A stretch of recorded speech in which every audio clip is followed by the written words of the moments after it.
오늘은 예언자 엘리사에 대한 얘기를 우리가 나누도록 그렇게 하겠습니다. 오늘 주신 하나님의 말씀 열왕기하 2장 8절에서 14절까지의 말씀인데요. 다 같이 한 목소리로 읽겠습니다. 시작. 엘리야가 겉옷을 가지고 말아 물을 치매 물이 이리저리 갈라지고 두 사람이 마른 땅 위로 건너더라. 건너되 엘리야가 엘리사에게 이르되 나를 내게서 데려감을 당하기 전에 내가 내게 어떻게 할지를 구하라. 엘리사가 이르되 당신의 성령이 하시는 역사가 갑절이나 내게 있게 하소서 하는지라. 이르되 내가 어려운 일을 구하는도다.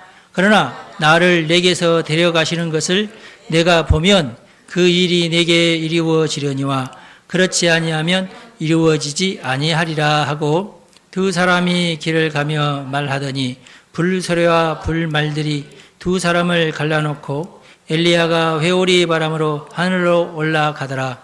엘리사가 보고 소리 지르되 내 아버지여 내 아버지여 이스라엘 병과 그 마병이여 하더니 다시 보이지 아니하는지라. 이에 엘리사가 자기의 옷을 잡아 둘로 찢고 엘리야의 몸에서 떨어진 겉옷을 주워 가지고 돌아와 요단 언덕에 서서 엘리야의 몸에서 떨어진 그의 겉옷을 가지고 물을 치며 이르되 엘리야의 하나님 여호와는 어디 계시니까 하고 그도 물을 치매 물이 이리저리 갈라지고 엘리사가 건너니라. 아멘. 오늘은 엘리사. 엘리사 이야기 다들 좋아하시죠? 우리가 읽은 열왕기하 2장은 엘리야의 승천 퍼포먼스가 있는 장이죠. 엘리야의 승천과 후계자 엘리사의 등장. 엘리사는 물론 그 전부터 있었지만은 드디어 이제 엘리사가 엘리야 대신해서 예언계를 거의 통치하는 듯한 그런 인상을 줄 정도로 강력한 예언자로 급부상을 하게 되죠. 기적이 나타나죠. 불말과 불병거, 회리바람. 야, 한번 해보고 싶으신 분 있나요? 진짜요? 난 도저히 무서워서 못하겠어요 하시는 분 있나요? 회리바람으로 빨리 올라가 보지 않아서 지금 저렇게 얘기하는 거거든요. 네. 불말과 불병거는 이게 이제 전쟁 기구잖아요. 전쟁할 때 쓰는.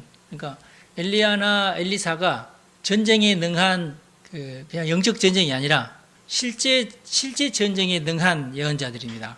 네.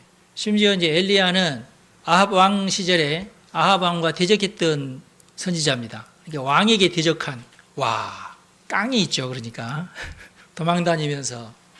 엘리야는 또 누구랑 전쟁을 했어요? 갈멜산에서 거짓 선지자 바알을 숭배하고 아스다롯을 숭배하는 그 선지자 850명인가요? 850명과 전쟁을 했죠. 영적 전쟁을 했죠. 누가 기도하면은 불이 내리는가 보자. 너네들은 숫자가 많으니까 너네들 먼저 해라.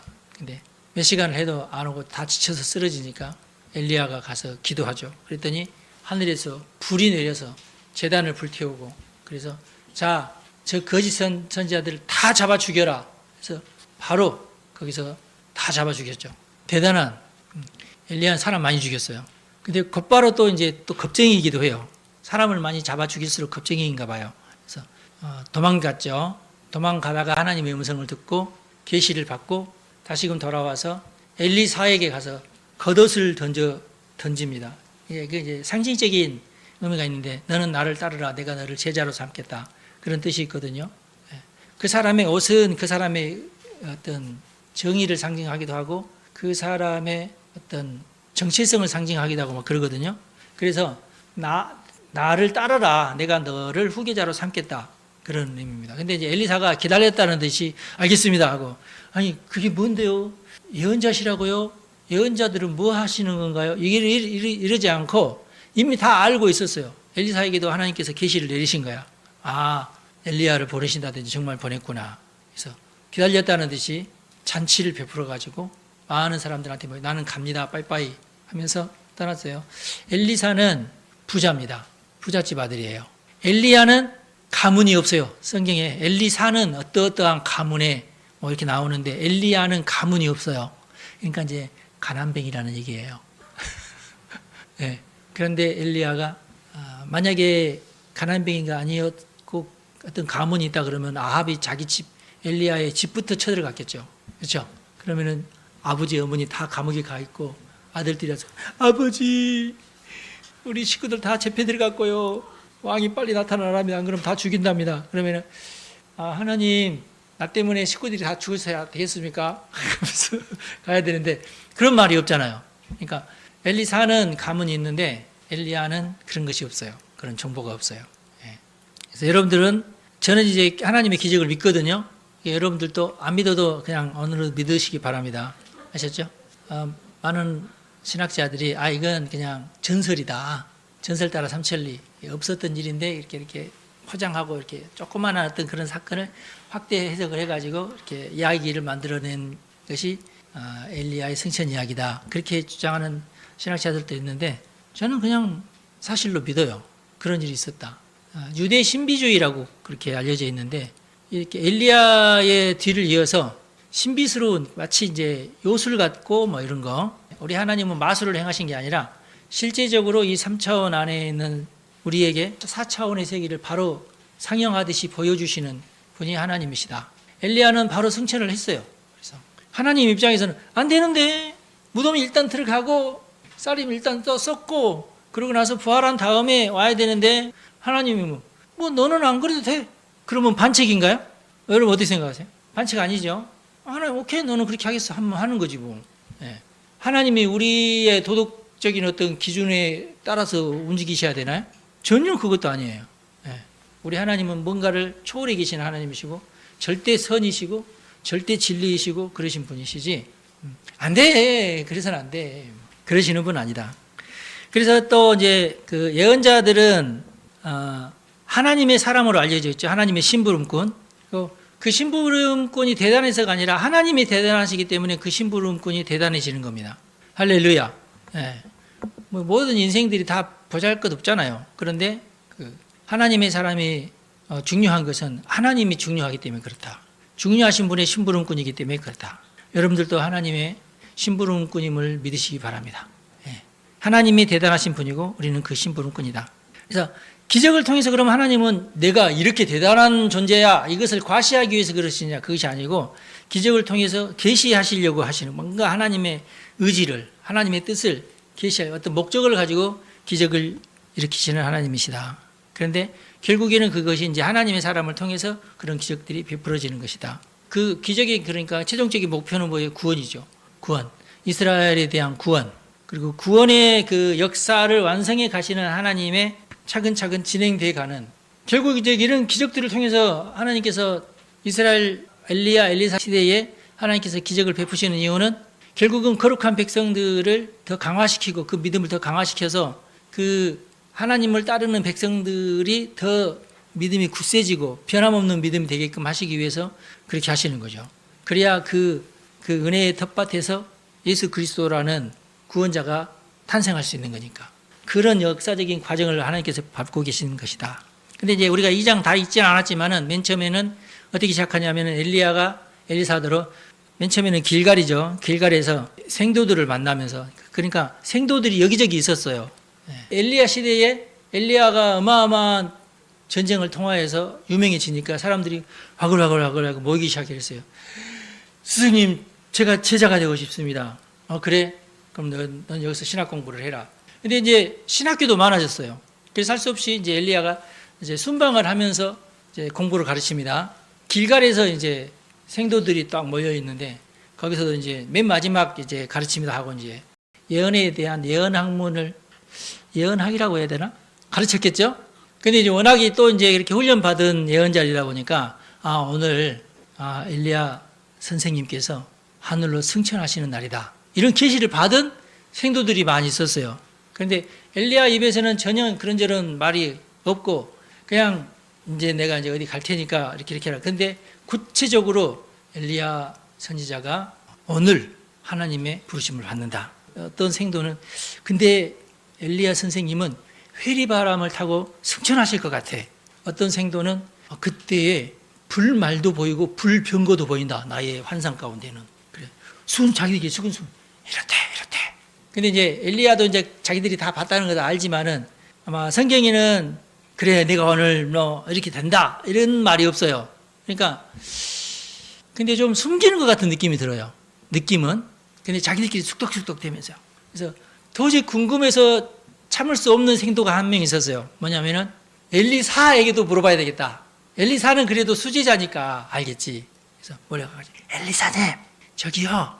오늘 우리 엘리사 선생님께서 승천하신다는 것을 아세요? 엘리사가 나도 안다. 가만히 있어. 나도 알아. 네가 알 정도면 내가 알지 마. 이러면서 가만히 있으라고. 가만히 있으라고. 그때 이제 엘리야가 생도들 다 듣는 데서 엘리사야, 너는 오늘 여기서 머물러라. 나는 베델로 가야 되니까 너는 그냥 여기 있어라. 알겠지? 그러니까 엘리사가 갑자기 아닙니다, 스승님. 저는 절대로 스승님을 따르지 않겠습니다. 저는 내 목숨을 걸고 선생님이 가시는 곳 어디든지 내가 가겠습니다. 그러니까 이제 그렇지 않아도 따라가고 싶은 생도가 있었을까요, 없었을까요? 있었겠지. 야, 오늘 승천하시는데 나도 가서 좀 보고 싶은데. 근데 엘리야는 그걸 원치 않았어요. 왜 그랬을까요? 제자들을 막, 야, 매달 며칠 날 몇 시에 맨 마지막이 어디지? 요단인가? 요단 건너편으로 다 모여라. 그때 내가 위대한 승천 쇼를 내가 보일 테니까 제자들 다 와라. 그랬으면 재밌었을 것 같은데, 그렇죠? 근데 엘리야는 굳이 자기 혼자 몰래 가겠대. 엘리사 너도 오지 마. 지금 그러거든요. 근데 눈치를 보니까, 여러분들 눈빛을 보니까 초롱초롱 내가 오늘 간다는 것을 아는 놈들이 몇 놈 있는 것 같아. 그리고 자기들끼리 얼마야 저저저 이러고 있어. 틀림없이 엘리야, 그래? 뭐 너 따라올래? 그러면은 스승님 저도요 하면서 막 이제 달라붙을 거 아니겠어. 그쵸? 그래서 제일 그 수제자 엘리사에게 명령을 내리는 거예요. 너는 오늘 길갈에 있고 나를 더 이상 따라오지 말아라. 딱 명령을 내리잖아요. 아이고야, 엘리사마저도 못 오게 하면 나는 말단 지금 선지 생도인데, 아이고 우리 엘리사님도 못 간다면 나는 못 간다. 아예 야코를 죽여놓고 그러기 위해서 이렇게 쇼를 했지 않나. 둘이 짜고 짠 것 같지는 않고, 하여튼 엘리야로서는 엘리사도 못 오겠어요. 그래서 이제 성경에는 안 나와 있지만 이제 제가 이제 궁금하게 엘리야가 뭐 때문에 그랬을까? 엘리야는 아마 오래 전부터 주님, 제가 이제 이 세상을 하직할 때가 가까이 오는데 마지막으로 내가 이 세상을 떠날 때는 나는 이런 식으로 이 세상을 떠나고 싶습니다 하고 기도를 했었을 것 같아요. 여러분들도 한번 도전을 한번 해보시기 바랍니다만은 저는 마지막에 이랬으면 좋겠습니다. 하나님께서 글쎄, 아니 하나님, 내가 그래도 하나님한테 충성하고 그런 것도 있고 좀 한번 해주세요. 하여튼 둘 사이에 어떤 밀당이 있었지 않나 싶어요. 그래서 결국은 하나님께서 그래 알았다. 어떻게 해줄까? 저를 회리바람으로 끌고 올라가시면 어떨까요? 그거 너 감당할 수 있겠어? 너 저기 한 번만 회리바람이 불어도 너는 빙글하면서 너 기절할 것 같은데. 아니요, 저는 자이로드롭 그런 거 좋아하고요. 저는 기절하지 않을 수 있습니다. 예, 저는 일부러 즐기려고 그러는 건데, 기왕지사 이렇게 되는 마당에 불말과 불병거 이런 것까지도 같이 해서 내가 그 불병거에 내가 올라타고 이야 하면서 가면은 얼마나 기분이 좋을까요? 너 감당할 수 있겠어? 아니요, 정말로 제가 꼭 이렇게, 너 잘못하다 떨어지면 너 그 무슨 망신이니? 아니요, 제가요 절대로 안 떨어지게끔 잘 하겠습니다. 그랬지 않았을까 싶어요. 솔직히는 엘리야가 그냥 자기 수명 다해서 꼴까닥 죽어서 무덤에 묻히고, 그러면은 하나님께서 그렇게 죽으면 안 되는데 그러실까요? 그러시지 않아요. 내가 볼 때는 이것은 엘리야의 꿈이다. 엘리야가 그러고 싶었다. 맨 마지막을 난 이렇게 화려하게 장식하고 나는 올라가고 싶다. 이런 꿈이 있었던 거죠. 하나님께서 그래, 그렇게 하자. 너는 믿음이 좋으니까 하면서 그렇게 호응을 해주셨지 않나 싶어요. 할렐루야. 예. 여러분들도 여러분의 맨 마지막을 하나님과 잘 이렇게 상의를 하셔가지고 이렇게 하십시오. 예. 저도 다 지금 계획이 있어요. 하나님, 저는 절대 요양병원 같은 데 안 가고 싶어요. 하나님, 저는 절대 치매 같은 거 안 걸리고 싶어요.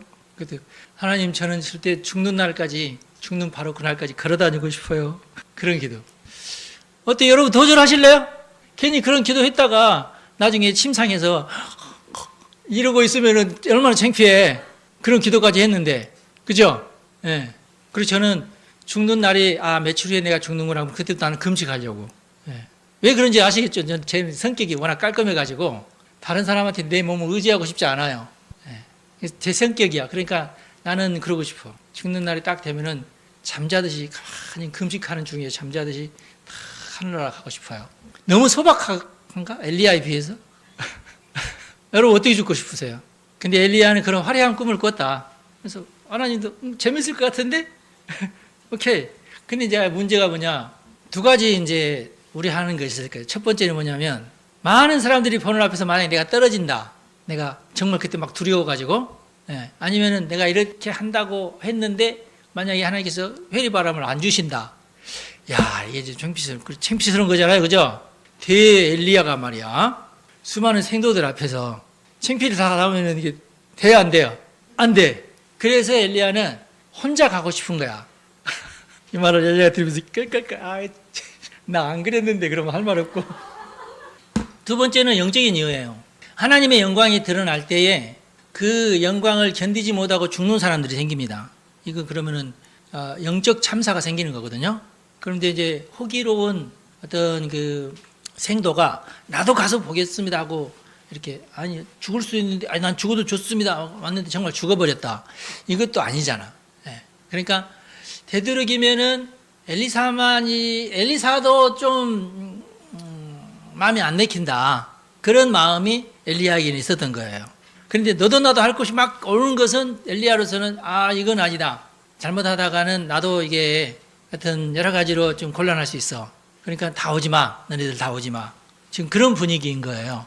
그런데 엘리사 너는 와. 그러기가 힘들죠. 다 못 오게 했는데 엘리사 너만 와. 이건 아니잖아. 그래서 너 이렇게 엘리사를 잡으면 다른 놈 다 잡히는 거니까 엘리사에게 계속 가는 곳마다 일부러 생도들을 만나고 헤어질 때 엘리사에게 자, 너는 오늘 여기까지. 자, 너는 여기 머물러 있어라. 그러면 그때 또 엘리사가 엘리야여 아니되옵니다. 난 죽는 한이 있어도 내가 절대로 당신을 떠나지 않겠습니다. 또 한 번 퍼포먼스를 또 이렇게 보려다 보면 엘리야가 마지못해서 그래 그러면 어쩔 수 없이 뭐 그럼 너만이라도 이렇게 되는데 그러니까 이제 그런 얘기를 하지 않는 생도들은 나도 그럴 걸 엘리야 갈 때 같이 해야 되는데 안 한 거잖아. 엘리야 그럼 너만 이렇게 했는데 저가야 하기가 이제 힘들지잖아. 그래서 다 못 오게 하고 엘리사만 데리고 갔지 않나. 이게 제 짐작입니다. 제가 아무리 주석책을 봐도 이렇게 해석한 사람은 아무도 없고 전 말도 안 되는 얘기로만 주석을 써놔서 할 수 없이 제가 이렇게 했습니다. 용서해 주시기 바랍니다. 그렇게 하면서 이제 모든 생도들에게 다 이제 작별 인사를 하고 요단강을 요단에서 이제 광야로 가서 승천하게 되었어요. 그런데 이미 한 50명쯤 되는 제자들이 기회를 엿보고 있었어요. 성경에 보면은. 그래서 이 제자들이 호시탐탐 어쩐가 보자 하면서 눈치를 막 보면서 뒤따르고 있었는데 요단강에서 이제 더 이상 오지 못하게 하니까 다들 이제 가고 싶은데 하면서 이제 요단에 머물렀고 이 사람들이 나중에 보면은 엘리야가 승천을 했는데 엘리사가 돌아와가지고 이제 스승님은 승천했다 내가 봤다. 이 50명이 그러면 하나님께서 그 엘리야의 그 영혼을 이제 천국으로 이제 받아들이시고 영혼은 천국 갔을 텐데 틀림없이 그 몸은 아마 이제 하늘에서 떨어졌을 거다. 우리가 그 엘리사의 그 스승님의 시신을 수거해서 정확하게 장례를 치러드려야 되겠습니다. 그러지 마. 그럴 필요 없어. 영혼과 함께 몸도 다 끌려 올라가셔서 내가 다 봤어. 아니요. 가시다가 우리가 시야에 한계가 있잖아요. 몇 킬로 막 1킬로만 넘어가도 우리는 잘 안 보이잖아요. 그러니 몇 킬로 가다가 떨어졌을지 모른다. 그러면서 막 강청을 했어요. 엘리사님 아닙니다. 우리 스승님이 산골짜기 어디에 지금 처박혀가지고 그러면 안 되는데 이거 우리가 가서 찾아보겠습니다. 그래서 이 50명의 엘리사가 부끄러울 정도로 강청을 했다 그래요. 성경에 보면. 그래서 엘리사가 가서 헛탈칠 것이 뻔한데도 너네들이 너무 아닙니다. 스승님 아니십니까? 이러면서 초상집은 항상 그래요. 초상집은 뭐든지 명분을 만들어내가지고 죽은 사람 어떻게 보면 시체파리 같은 건데 그렇게 하다 보니까 알았어 갔다 와라. 50명이 며칠을 뒤져도 못 찾고 풀 다 빠져가지고 돌아왔어요. 얘네들이 만약에 시체를 만약에 찾았더라면은 이제 또 얘네들이 주도권을 잡으면서 이제 자기들이 이제 또 그거 가지고 시체팔이 또 했겠죠. 우리나라도요 이 시체팔이에 이렇게 말려들면 안 되는데 또 우리는 또 워낙에 유교 어쩌고 저쩌고 시체하면 또 굉장히 또 이렇게 뭐 숭배하는 그런 게 있어가지고 우리나라는 하여튼 이 시체팔이 참 지긋지긋해요. 예. 오늘 본문 말씀에는 우리가 읽은 말씀에는 뭐가 있냐면 이제 핵심적인 말씀이니까 오늘 우리가 읽었는데 엘리야가 이제 맨 마지막에 엘리사에게 나를 너에게서 데려감을 당하기 전에 내가 너에게 어떻게 할지를 구해라. 엘리사가 말합니다. 당신의 성령이 하시는 역사가 갑절이나 내게 있게 하소서 하는지라. 엘리야가 좀 갑절이나? 이놈 봐라. 내가 그동안 했던 성령의 역사만큼만이라도 해도 너에게는 차고 넘칠 텐데 아니 내가 했던 성령의 역사에 갑절을 구한다고? 이놈이 끝까지 나를 붙들고 따라온 이유가 여기 있었구나. 야 이게 자 그 갑절은 뭐 엘리야가 주는 것도 아니고 하나님이 주셔야 되는 것인데 그러니까 엘리사는 엘리야에게서 그 받으려고 한 게 아니에요. 당연히 엘리야가 주는 것이 아니니까. 그렇지만 엘리사는 앞을 내다보는 선지자였고 이 나라의 운명이 어떻게 돼 가는구나라는 것이 다 보였겠죠. 결국은 망하거든요. 자, 이 멸망을 어떻게든지 나는 더 끌고 우리나라가 치욕스럽거나 우리 국민들이 많이 죽어나가는 꼴을 나는 못 본다. 이게 있었어요, 엘리사에게.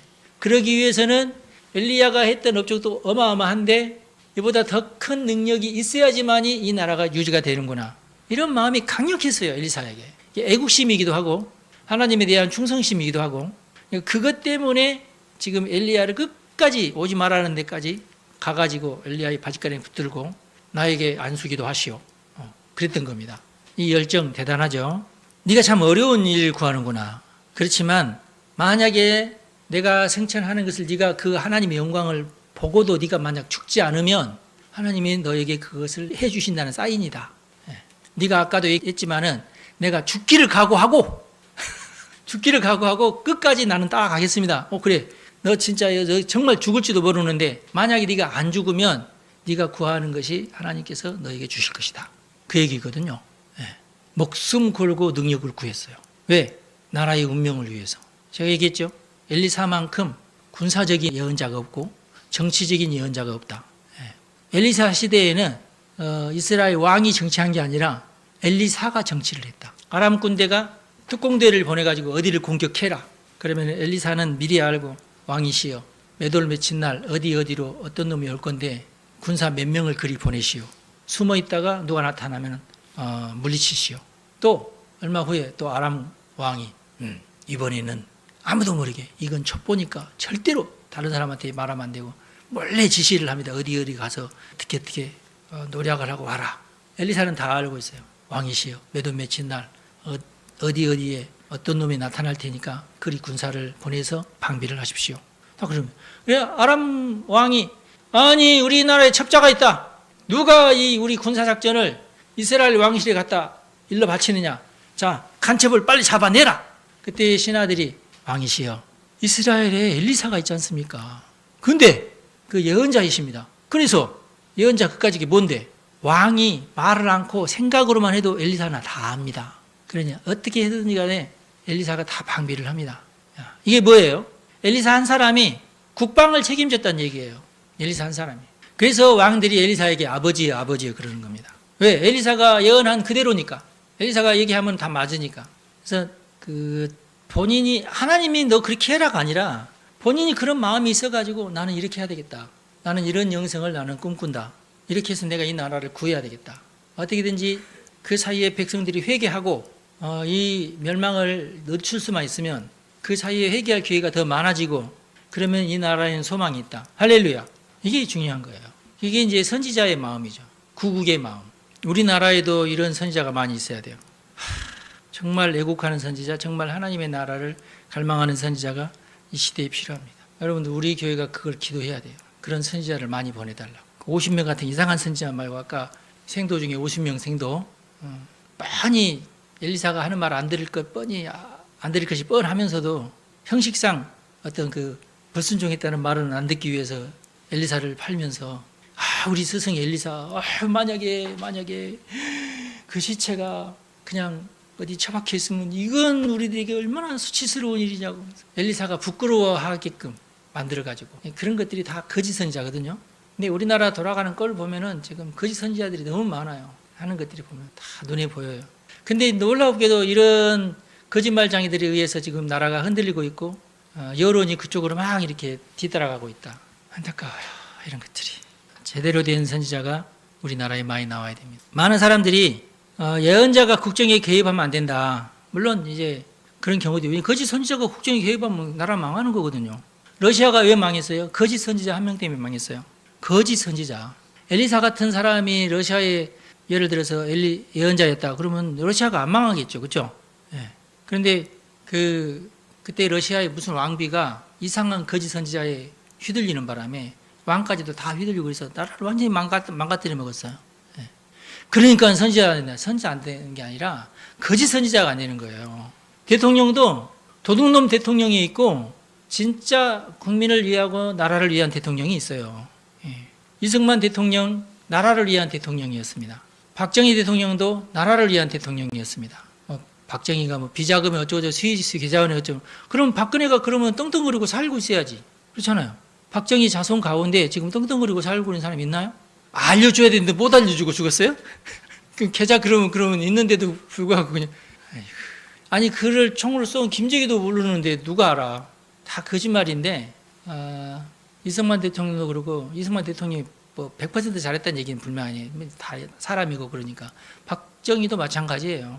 사람이고 그렇지만은 나라 사랑하는 마음만큼은 틀림없잖아요. 예. 그래서 남아있는 판사들이요 지금도 전부 좌파 성향의 판사가 많아요. 그래서 이재명 재판이 지금까지도 1심도 지금 기소도 안 된 상태예요. 지금 그것 때문에 지금 시끌시끌. 사법정의가 이미 이 나라에서는 지금 무너졌다. 그렇게 봐야 돼요. 정말 정의로운 판사가 이제 참 눈에 안 보입니다. 그러니까 판사들이 다 나가가지고 윤석열 정부가 제대로 지금 판결을 빨리 내려야 될 것들이 내려지지 않는 상황이라 완전히 나라가요 다 그냥 흐지부지 돼버렸어요 지금. 그래서 이 나라가 지금 위기다. 이런 상태로 북한은 곧 내일 모레 쓰러질 것 같으니 하나님께서 그런데 얘네들 쓰러지면 이 나라 체계가 지금 엉망인데 지금 저는 그래서 이것이 지금 제일 큰 문제예요. 이게. 많은 예수 믿는 또 목사들 중에서도 나라를 걱정하면서 예언자가 나서야 된다 이런 생각을 안 해요. 왜냐하면 예언자가 거짓 예언자면 어떡해? 아니 거짓 예언자도 있고 참 예언자도 있는 것이지. 거짓 대통령도 있고 참 대통령도 있고요. 그러므로 예언과 나라와 정치와는 굉장히 많이 연결되어 있다. 종교인들도 마찬가지다. 종교인들도 우리는 종교만 은혜만 그런다고 해서 교회가 부흥하거나 그런 게 절대 아니다. 교회가 언제 부흥했느냐? 이승만 정권 때 많이 부흥했고 박정희 정권 때 많이 부흥했어요. 아시죠? 언제부터 나라에 위기가 왔느냐? 전두환 때부터 위기가 왔어요. 전두환이가 맨 처음에 했던 것이 뭐냐면 자기가 짓고 나서나 그 해에 했던 첫 번째 못된 짓이 뭐냐면 전국에 있는 모두 무당들을 풀어줬어요. 박정희 정권 때만 해도 무당하면은 이것은 사회악으로 규정을 했어. 무당들은 길을 못 폈어. 무당에게 전보로 가는 것이 기독교인들도 못된 짓이라고 그랬지만은 사회적으로도 무당한테 가서 이렇게 전보는 것을 쉬쉬하면서 말래말래. 그래서 무당들이 세력을 키우지 못해서 딱 막아놨는데 전두환 대통령이 했던 첫 번째 일이 뭐냐면 그 무당들을 풀어주는 거였어요. 여의도에서 무당 잔치를 했어요. 잘 모르실 거야. 제가 그때 고등학교 1학년 때 국풍 80이라고 해서 무당을 풀어줬어요. 그래서 지금도요 모든 텔레비전에도 무당 다 나와. 그 이후로 그래요. 그 전에 무슨 무당이 텔레비전 아이고 말도 안 돼요. 그것은 아예 나라에서 그것을 막았으니까. 그러면서 나라가 혼란에 빠졌다. 거짓 선지자들이 판치는 세상이 돼버렸고 이단들이 판치는 세상이 돼버렸다. 그 이후로. 그래서 우리 기독교인들도 정신 차려야 되는데 성경으로 돌아가서 제대로 된 어떤 예언 활동, 나라를 구하는 예언 활동이 필요하다. 저는 그렇게 믿어요. 여러분 축복합니다. 기도하겠습니다. 하나님 아버지, 이 나라를 불쌍히 여기시고 우리 한국교회를 불쌍히 여기시고 제대로 된 예언 활동이 활발해지기를 원합니다. 거짓 선지자들이 세력을 얻지 못하고 오직 엘리야 같고 엘리사 같은 하나님의 사람들이 힘을 얻게끔 그런 분위기가 조성되게끔 하나님 우리나라 또 한국 교회를 만들어 주시옵소서. 간절히 소망하오니 우리 하나님께서 우리의 기도를 들어 주시옵소서. 우리 주님 예수님의 이름으로 기도하옵나이다. 아멘. 여러분 축복합니다.